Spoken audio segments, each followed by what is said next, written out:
In this lesson, we'll focus on removing various wrinkles around the cheeks and the mouth. So let's go ahead and continue on.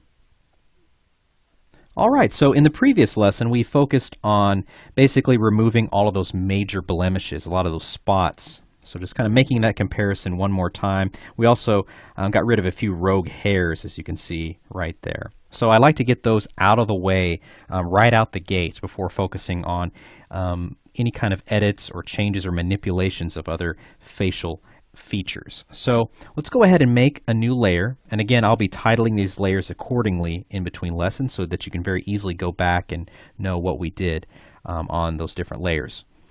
Let's go ahead and go back to our healing brush tool. And again, make sure you have all layers set right there for your sampling. We're going to start focusing on some of these wrinkles that we have here on his cheeks. By removing these, we'll start to really be able to begin the process of turning back time and just making him look as if he's probably in his late 30s, maybe 40.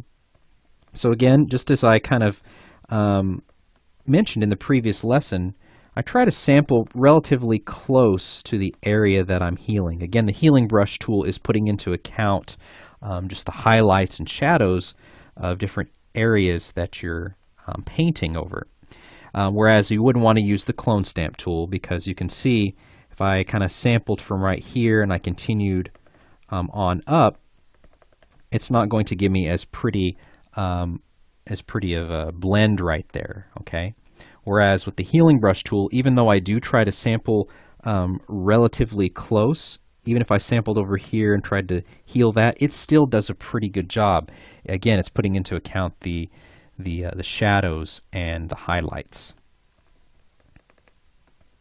So just kind of reiterating that, especially if you're not real familiar with some of the different healing tools over there in the tool panel.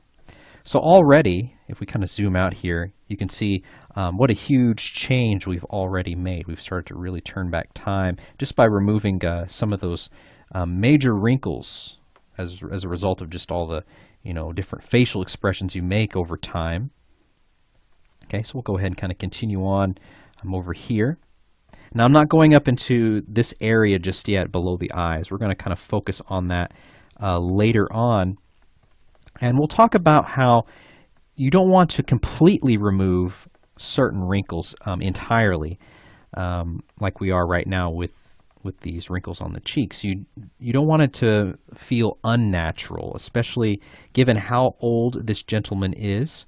If we removed every single bit of wrinkles on his face, there would be kind of a strange kind of look to him. There would be something that you would subconsciously know was off. Okay, so we want to keep that into account. That's something we'll talk about more as we move forward. Same thing with these little smile lines right here. I don't want to get into kind of removing any of that information right there, kind of on the sides of his nose, because it would flatten it out. You would lose kind of that tonal information right there. You would lose those shadows to show that there's form right there, that there's the meat, the muscle to the cheeks. So those are things that you want to think about. Same thing that we'll talk about later on with the eyes. You don't want to completely remove everything, the bags under the eyes entirely, because they'd almost look kind of alien-like. Again, it would be very unnatural. I'll kind of focus down here now, kind of in this area below the mouth. He's got just some different little wrinkles down in here, so I'm just kind of cleaning those up. Again, I'm kind of picking an area of skin as I do this, different areas that I think are pretty good.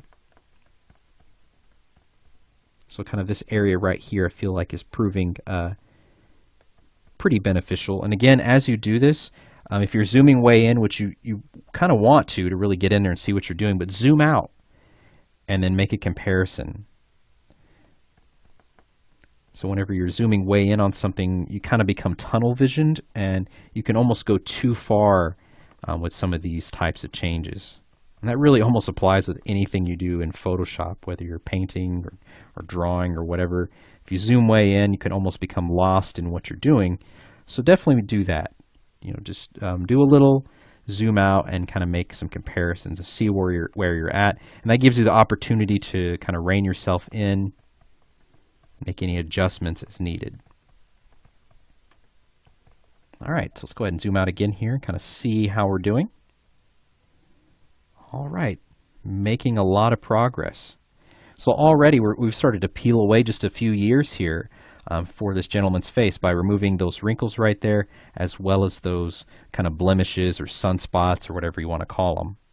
Okay, so just kind of tackle a few more kind of faint little lines that I see here.